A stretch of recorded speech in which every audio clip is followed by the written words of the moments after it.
Hey guys, welcome back to the channel. Today we're going to take a better look at some of the rust damage to this car. It's a 1965 Ford Galaxie. We're going to look at where the undercoating helped and where it didn't really make a difference.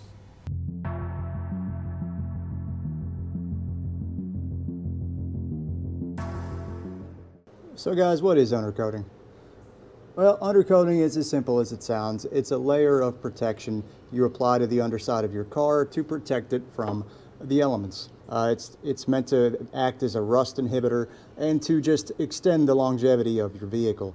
It's seen as an investment. There's a few different types of undercoating over the years, pretty much just about anything, from a petroleum and asphalt based, polyurethane, good old rubber. GM uses wax. My GMC has the frame is waxed. I know Ford just paints everything now, like you should. The rule of thumb to undercoating is results may vary. It all depends on who's doing the work and what quality product they're using. So I'm sure it's no surprise to anybody. The floor pans on this car are pretty well gone. You can pretty much see the layer of where the undercoating stops and the painted metal begins. The car is almost 60 years old. There's no idea of knowing when this was done or by whom or how old this is. So why didn't the floor pans of this car last forever? Well, there's a few reasons. So guys, I know it seems pretty obvious, but a floor pan of a car is, as far as the interior is concerned, is the lowest part of the car. And when you're underneath the car, it's also one of the lowest parts of the car, aside from some suspension components and your differential. So because water always flows downhill, it's no surprise when you introduce moisture into a steel environment like this with very thin paint. You can see where the galvanized portion is showing. It's no surprise that rust will form. And rust is like a disease. Any small little spot it can get a hold of, it starts to spread. Underneath the paint, it'll bubble up. And so your metal is being attacked from the inside and the outside. But you have to understand what's missing here. And that's right, the carpet. So we've got fabric carpet and nice foam insulation for padding and noise deadening. So that adds as a nice insulating layer between the metal and the air that would otherwise dry out any water that was introduced. But instead, it insulates and incubates the moisture and just holds on to it, which is why your floor pans usually rust out from the inside out first. And a pretty obvious example of that is the difference between the driver's side forward footwell and the passenger side forward footwell. 100% of the time the car is being driven, there's somebody sitting here. And when it's raining or their shoes are otherwise wet, all of that moisture slowly trickles off onto the carpet through the foam insulation and just sits there.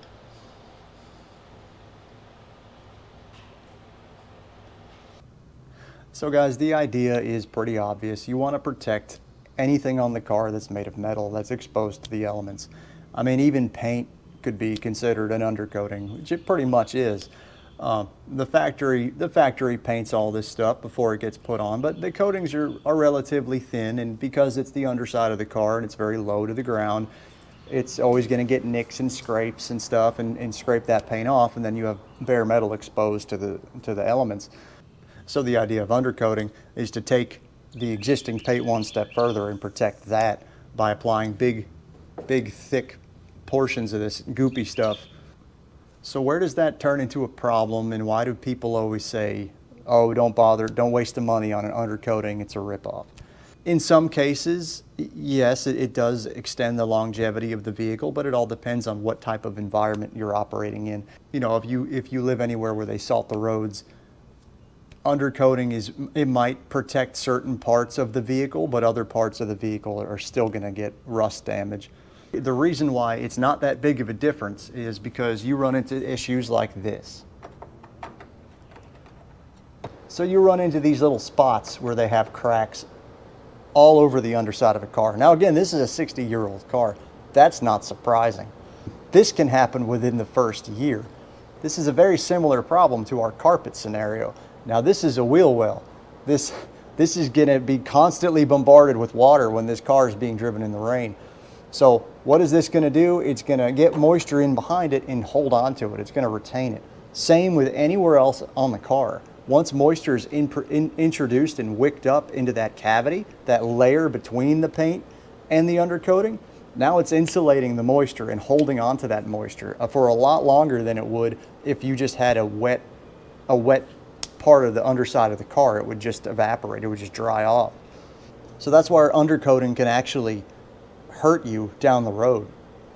A lot of these undercoating places just go to town on the underside of your car, and it makes a lot of pissed off mechanics down the road because they coated everything they could see. This one isn't that bad, but they did get a bunch on the frame here, but that's not that big of a deal.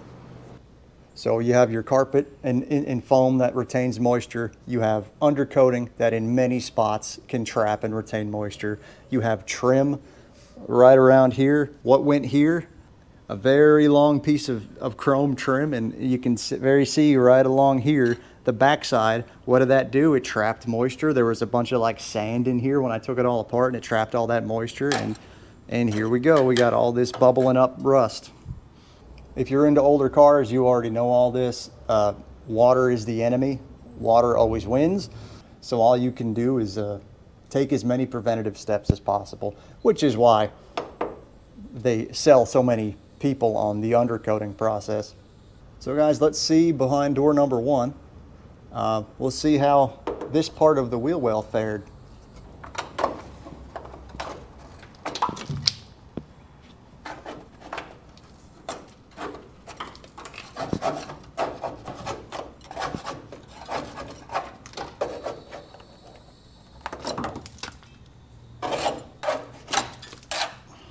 So guys, we were pretty fortunate.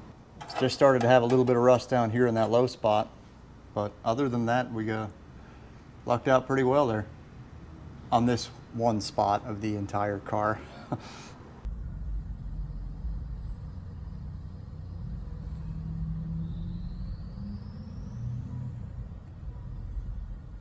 Look at another spot. This is coming off the trunk pan, just kind of a little support bracket. This is actually the hole where one of the body mount pucks rest. So we'll take a look, see how this fared.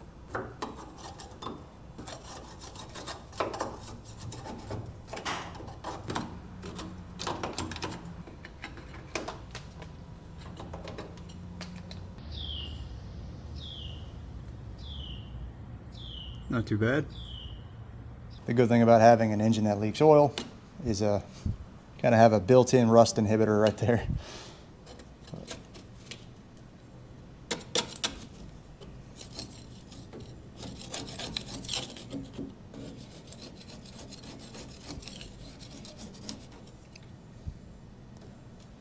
You can see how oil got trapped on the backside of that undercoating.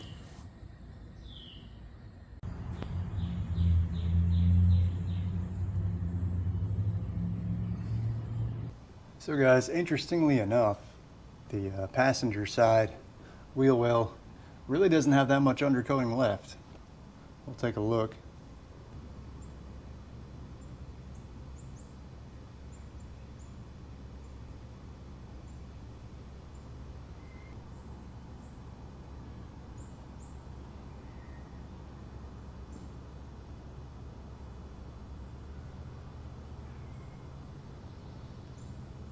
You can see we've got just a little bit of surface rust, but nothing too crazy.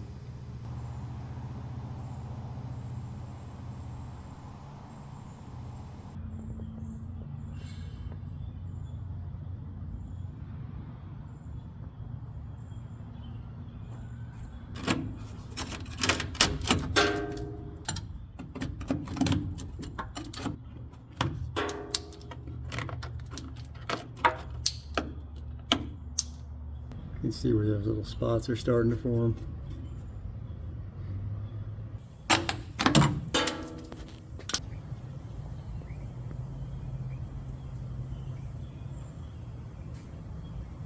So guys, we can spend the next hour looking over every little piece of this car, of all the rust spots and all the things I've got to do to it, but this is more of a general overview.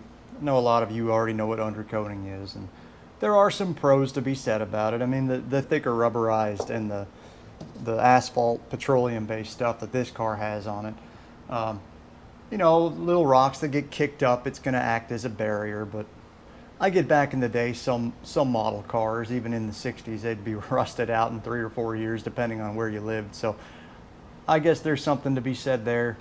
But do I think undercoating helped this car in particular? Not really. Even from what we've seen, yes, there were some points where it adhered fairly well. But with this car being a Southern car, I don't think it was really necessary. So I have a lot of work to do, as you can very clearly see. I've got to get all of the old undercoating off, bust all the paint down to bare metal, get all the rhino liner off the exterior of the car, and just start fixing every little rotted out part of the car. Would I spend my own money on having one of my vehicles undercoated? No. Like when I redo this car, everything's just getting painted. I'm not doing any kind of additional coating to that. Well, I hope I got the point across to you guys. And undercoating isn't really a thing I see much of anymore. The last time I did see a place that specialized in it, they were in Pennsylvania, and they just slathered the underside of the it was bad. I would never want to work on a car they touched, because they just anything under the car was undercoated. If you have to work on anything electrical, the ABS system, or even fuel lines, little connectors and harness connections, everything's just covered in that stuff. Modern cars, even the cheap ones, are fairly well put together. You get way more than 5-10 years out of a car these days than you did in the 60s. But I hope I got the point across to most of you. This is just more of a general information video. Everyone likes seeing old rusty stuff, so. But hey, thanks for watching. See you on the next one.